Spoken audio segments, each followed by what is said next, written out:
So I started taking a lot of field recordings. I started working with found sounds that I would find on the public internet archive. And I began sculpting that. And with all of my works, which I call stage poems, there's a pillar of literature, music, film, and dance. So you'll find that with Finding San Jose. You find it with Transfigurations. You find it with Pariah. That's just sort of how I roll. Okay. But Transfigurations, again, just to restate, it was really in response to my colleagues' suffering and struggling to stay in the Bay Area. And I just wanted to show that tale of displacement, of othering in communities that goes beyond just musicians. Yeah. My city is tent city, high rent city. 3 families a home, it's high density. The cost of living alone, it incenses me. We can't win, condos is going in, my people is going out, shadiness going down. They raise neighborhoods without making a sound.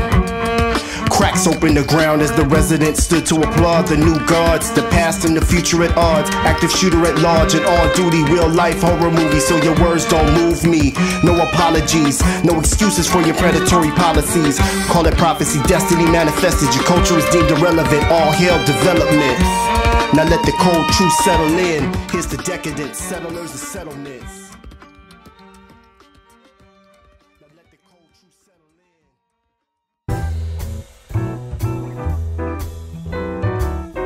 Listen to this next Agile Vocalist podcast. Los Angeles-based Cellista is a performance artist with creative roots in the San Francisco Bay Area and Colorado. She creates stage poems, narrative multimedia works inspired by artist John Cocteau to juxtapose seemingly disparate elements. Cellista's stage poems are acts of resistance art, and they investigate the ruptures of daily life and break down the borders between audiences and performers, disciplines and genres. Cellista is a sought-after collaborator who's worked with Grammy-nominated artists Tanya Donnelly, producer John Vanderslice, Troy Boy, Don McLean, Casey Crescenzo, Van Dyke Parks, and more. Her compositions and performances have been heard on film and TV, including PBS. She has also appeared as an extra on the TV shows Better Things and Will and Grace, playing her cello. In 2021, Cellista released her stage poem Pariah to critical acclaim. The operatic fairy tale features a companion book by philosopher Frank Seeberger and explores themes of othering and exile within our communities. She is a former chapter governor of the Recording Academy and a former City of San Jose Arts Commissioner. She's the founding artistic director of House of Cellista in Longmont, Colorado, a micro center for the arts which advocates for and offers subsidized housing to working artists. Cellista's upcoming work, Elegie, is a stage poem for static trapeze, silent film, and cello.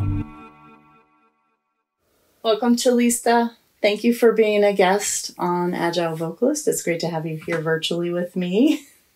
Yeah, thanks for having me. Sure. So I would love to have you kick off our conversation/journey by talking about how cello came into your life. I guess it happened at age 11 and it stayed with you. Why was that, and what were your early experiences that helped you continue? I was a fortunate kid in that my school district had access, or they had a school orchestra. And so the elementary school era, I was getting into my last year of elementary school, and a string quartet came into my music class to perform some Beethoven string quartets. And I remember sitting on the floor of the trailer where we were and being very close to the cellist. And I very distinctly remember having my hands on the ground and I could feel the vibrations of the cello as he played. I felt very connected and fascinated by that. And additionally, the cellist himself was so striking and so fascinating. So he must have been 6'4". He had a big afro. To me, it was just fascinating that he had an eye patch. And I just thought that he was the coolest thing I had ever heard or seen. And I decided at that moment that I too would strive to be that cool. So that's why I chose cello. That is so neat. Yeah. Did you ever see him again, or was he just a one-time, like a school visit thing? No, funnily enough, much later when I was in college and I was meeting some, I think it was holiday season, and I probably had a Nutcracker gig or something in Boulder, Colorado, where I grew up. And I remember I was probably sitting at the back of the cello section, but he was sitting principal. And I remember being like, oh my God, this is crazy. This is the guy who really, got me started on this. And so I remember during break, I tried to introduce myself to him. And I think many, many kids had been influenced to play cello by him. So he seemed kind of nonplussed, but it was a very exciting moment for me. Did your parents or did your family nurture further involvement? I have a very supportive family. None of them are artists. My father's a professor of philosophy, and then my mother is a city manager. But they both love the arts. They are supportive of artists and communities. And so I had nothing but their full-fledged support from the very beginning. Looking at where you are in your career now, really just totally flowered, blossomed with all kinds of collaborations, really, right? You've worked with dancers and beatboxers and hip hop artists and really broken outside of the traditional molds that people think of for cello. And, it seems like collaborative and performance art really suits who you are now. You told me earlier that you see yourself last as an instrumentalist is the last descriptor you would use and more of a multidisciplinary artist first.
How did you recognize that? How did you see that and come to connect with that in yourself, to find that as your sweet spot? I mean, I think it was quite a process of trying to fit into a mold that I just didn't seem to fit into.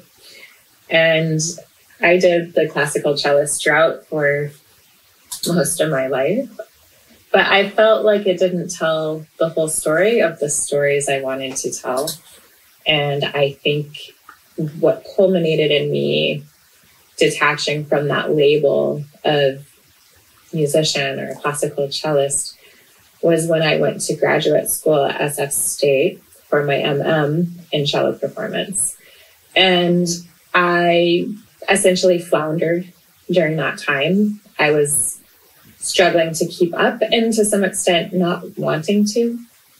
I was also finding myself wanting to, the dance department was in the same building, like wanting to reach out to movement artists, very attracted to visual artists. I felt like the real kicker was I took a musicology course as part of my program. And that's where I really delved in deep into the French Surrealists, who are the ultimate in creative collaboration. And that's where I realized maybe my voice is in collaboration. And I'm just using cello as a foundation to tell stories. I think in some of your materials, you talk about being inspired by Jean Cocteau. Is that correct?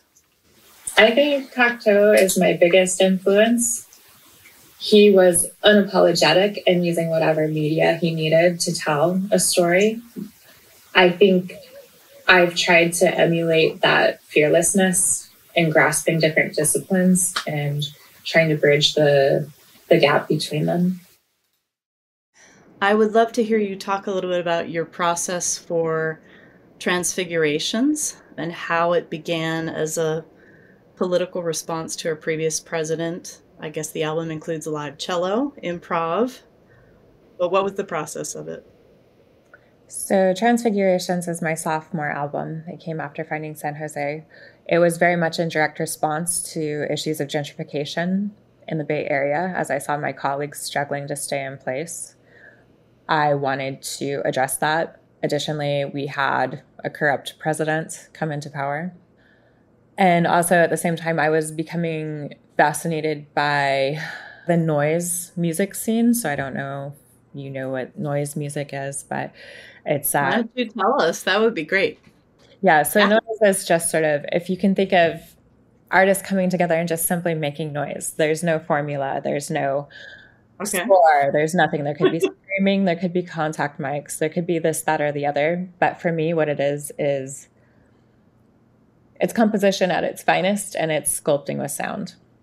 So I started taking a lot of field recordings. I started working with found sounds that I would find on the public internet archive, and I began sculpting that. And with all of my works, which I call stage poems, there's a pillar of literature, music, film, and dance. So you'll find that with Finding San Jose. You find it with Transfigurations. You find it with Pariah. That's just sort of how I roll. But Transfigurations, again, just to restate, it was really in response to my colleagues suffering and struggling to stay in the Bay Area. And I just wanted to show that tale of displacement, of othering in communities that goes beyond just musicians. It has a long timeline, and it's an endless timeline. And that's what I was trying to demonstrate. Yeah. Did you talk about stage poems? Do you want to define that for the audience as well? I call them stage poems, my works. They're multimedia theater pieces. But that's a phrase that I ripped off from Cocteau. Okay. I think he would like that I ripped it off too. So. Okay. No. The Transfigurations tour, you want to talk about that and how COVID, I guess, interrupted it? Transfigurations, so, God, it was the same year that I joined the Recording Academy. And I think it was the same year I joined as a board member of the Recording Academy. So that's they put on the Grammys. That's how everyone knows it. Yes. And at the time, with the project, I had a very ambitious goal. I wanted to do a national tour, and I wanted to do a bid for a Grammy. And I wanted to write a full-length book to accompany the piece. So it was this whole thing that consumed my whole life. But I went on tour, and it was the stage piece that had dance in it. It had some ballet. It had a full-length film that I directed, which accompanied it. And I took this thing on the road. I did the East Coast. I did the West Coast. I hired a publicist for it. It was, I put a lot into it. We were closing out the tour. I had a dress rehearsal maybe 5 days before with the ensemble, my dancers, my opera singer, my rapper, my percussionist. We're all in my San Jose apartment, and we're all feeling like, this is so weird, where you don't know what's going on, because COVID was there. It just hadn't landed. So we had this dress rehearsal, and we all say bye. And then Santa Clara County was the first county in the nation to go into lockdown. And that's where I was living. So we were on a national tour, and that was supposed to end of March 27th of 2020 before COVID ended it abruptly. How long through COVID would you say you were constricted? You couldn't breathe, you couldn't work, you were isolated. Was that 6 months, longer? Well, with the advent of that era, I ended up moving back to my home state of Colorado. I think I left San Jose, my home of 10 years. I left it in May of 2020. And I just went back to Colorado. I finished up my master's degree in business. People that needed a place to stay, that needed affordable housing. I think I played like one concert as a fundraiser for victims of police violence. I did one concert, and other than that, I like all of my colleagues went into a weird funk or kind of deep depression, I guess you could call it. Yeah, of course. Just where are struggling artists supposed to live, and who should be looking out for them if they land someplace? Do you want to tip the hat a little bit about that venue in Santa Monica and what's going on this year in 2023 there? So, yeah, my tour was cut abruptly short in 2020. And I moved to Colorado, and then I ended up moving to Santa Monica just about 2 years ago. And I live next to the venue that was supposed to present Transfigurations for that final show. And I recently got in touch with them, and they have agreed to let me bring Transfigurations back to the venue to officially close out the tour 3 years later. That's awesome. It's May 27th in Santa Monica at Highways Performance Space. That's exciting.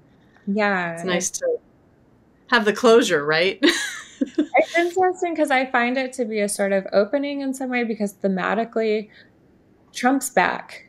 And my show I really demonstrates that this is a story that's been going on forever, and this is no different. It's an ongoing crisis. So it seems fitting. It's interesting from an art consumer, for the most part, standpoint. We see the arts mirroring what's going on, and things will fall backward to the back burner, and then they'll come to the forefront again. And it's the way artists, I think, respond to that just psychically. So I think art reflects its historical time. It's just a signifier. From the valley of the heart on my sleeve, root to the fruit, dropping these seeds. San Jose turf, whatever that's worth. It's strip malls now, was falling there first. The valley gave birth to the eye in your phones. High price homes, subprime loans. Sunshine shone on the bottom of the bay. Glitter like neon, Dion knew the way. San Jose, 408. San Jose, 408. San Jose, 408. San Jose, 408. From the valley of the heart. When talking about your collaborative element of your art, you have a couple of your works, Transfigurations and Pariah, where you've collaborated with your father. Can you share how that came about and what that was like?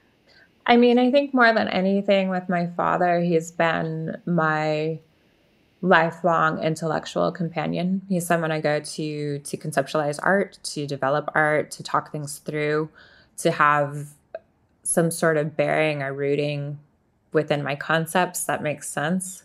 He worked with me, he wrote the poem on Finding San Jose, and the title of the album is from that poem, Finding San Jose, which is a poem he wrote for me, who I think on must have been my 25th birthday.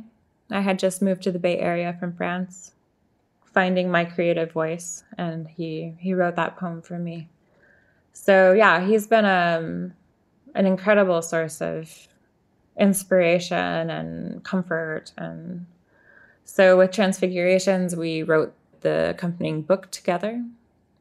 And for Pariah, so I provided the narrative arc, I provided every scenario, the environment, the characters, and he wrote the story. And then he is a philosopher, so he's quite wordy. He's a Heidegger scholar. So I had to edit that thing down from, I think, 100 pages to like, I think we got it down to 50 pages or so. That took quite a bit of work. Yeah.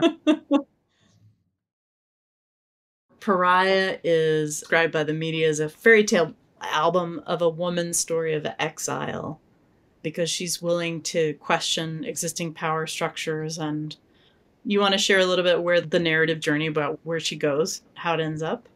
Sure. I mean, Pariah is what she is. She's a pariah. She's been cast out from her community for speaking truth to power. And in that banishment, in that exile, she's able to find herself and to come to serenity within that. And there's a couple characters on the way that she meets on her journey, like any good fairy tale. But I think the true where it rests, and where I think all of my works rest, is at the end there's always some sort of serene acceptance. You are a former arts commissioner of the city of San Jose. And when you first took that role, what hopes did you have, and what convictions did doing that job strengthen for you? And how long were you in the role? I was an arts commissioner for maybe a year. I thought maybe I could make some changes for artists in Silicon Valley by being on that commission. I quickly realized that I could not, that the real changes I wanted to make would have to be from city council, and that the things I cared about were things like, legislation and permitting and zoning and affordable housing. And arts commissions, while I loved my commissioners, my fellow commissioners were very sweet and wonderful, I think I was one of the only working artists on the board. And I often felt sort of tokenized and dismissed a bit, just because I think one of the first things someone said to me was, "Oh, I'm glad we have an artist on the board. We have some paperwork. I know how artists are about paperwork." And I just felt incredibly offended, because as a working artist, I live in Excel. I do my own contracting. I do every element of running a small business, and it's tough. I don't get to be with my instrument that often because I'm doing my job as a small business owner. So it was a very shocking wake-up call, because I think the commission was so lovely and well-meaning, but I think what artists need are advocates who are saying, we need affordable housing in our communities now. We need easier permitting to have music venues in our community. Those music venues, they're expensive to run as well. So it goes back to affordability. It goes back to your zoning. So all of those things are what actually matter. And I think there was a point leading up to the pandemic where I had been fully considering, with a big donor, a run for city council in D3. But then COVID hit, and everything changed, and I went home. I went to Colorado. But my graduate thesis for Berkeley College of Music, was my campaign for city council. So I had a full thing. So. Wow. Yeah. And do you think you might go back? No. No. Not to, but to the fight for, because you had said to me in the pre-show comments, you'd said that taking care of the arts is not public art. It's taking care of people. You're doing it for everyone and for the well-being and the diversity of communities that allow people of different means to stay, right? But I don't think I ever left the fight. Ah, okay. Say more about that. But I'm still advocating everywhere I go, and every conversation, trying to change the discourse of conversation about artists. Artists are people who need housing, who need safe spaces to grow. from place comes culture. And that's from my heart, what I believe. And I think investing in local government, encouraging artists to run for office, encouraging people who don't see themselves in positions of power to run for office just to change the face of things, that's resistance. That's resistance politics. That's resistance art. And I refuse to talk about the virtues of art. I want to talk about the virtues of people in our community who are underserved. I mean, music and fashion have always been together. That's like a truth. Because think of Rihanna, like fashion lines, like think of Gaga and her fashion. I mean, but I'm a classical cellist, so everyone's like confused. It's like costume design, right? It's like part of how I portray the story. I work with lots of different designers. My friend Rachel Riot has been a longtime collaborator and someone who has just dressed me forever. Okay. I've just known her a long time, and we're good friends, and I will always wear her stuff everywhere. But I've also worked with Dark Garden Corsetry. I've modeled for them, and then they've also lent me clothing for various shows. Over the pandemic, I worked with a filmmaker named Brian Gibble. He shot a documentary short about prisoners in San Quentin who contracted COVID. So this short got distribution through Field of Vision, and it was submitted for an Oscar this year. In working with Brian, we forged a really deep friendship and a great collaborative relationship. So he reached out to me very recently about shooting a documentary film about me. That's going to be quite surrealist. And we ended up traveling to Buenos Aires, Argentina to shoot it. So we spent 2 weeks down there. I just got back doing some very gorgeous cinematic work, and I'm scoring it as well. But some of this film will be integrated into my one-woman show, which is entitled Elegie. And Elegie is about, it always has an autobiographical impulse, right? But Elegie's partially me, and she's a shapeshifter. She turns from bird to human, and she lives outside the city walls of Cocteau, which is echoing Pariah. And one night she awakens with a start, and she feels compelled to fly into Cocteau because something's wrong. So she flies into the city. She shapeshifts into a human, where she finds her cello by a tree and she puts it around her back. And she can feel that there's no one left in the city. So the very people who banished Pariah have now been exiled themselves. So she travels around the city, and there are little altars sprinkled throughout the city with unlit candles. So she goes to each altar throughout the town. It is San Jose, because we're using a soundtrack from Finding San Jose. Oh, wow. Okay. And we're also using the track Look Homeward Angel as well. So, but she goes to these altars, and it's like kind of like the little match girl, but when she strikes the match to light the altar candles, a surreal scene envelops her. And so since Finding San Jose is so place-based, there's going to be different scenes that are part of the town, essentially. So like a conversation at Trials, there'll be a bar that looks a little bit like Trials. There'll be St. James Park, obviously will be sort of echoed, Fountain Alley. So she goes through all these altars, and she sees these surreal scenes with people's stories, people who have been cast out, who have been exiled. So it's a lot of themes of otherness. And of course, at the end, there's going to be the serene acceptance of what things are. That's exciting. But we use different things like the props, like the static trapeze. If you look at it visually, it's a very malleable apparatus, right? It could be a window. It could be a door. It could be a tree branch. It could be any number of things. So we're going to utilize, or I'm going to utilize that as symbolic work. And so I'll be partially on static trapeze. Sometimes I'll be playing. Sometimes I'll have the cello with me in various ways. And there's always going to be the film as sort of like my set.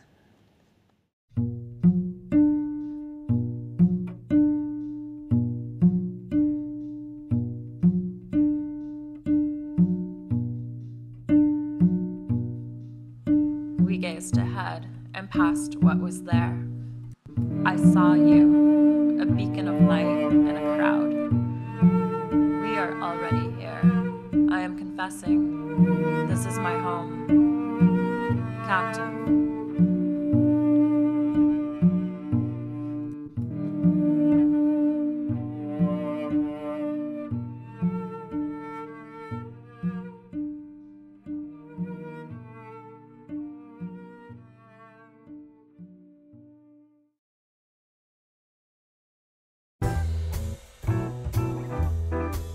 That was inspiring. Be sure to listen again soon.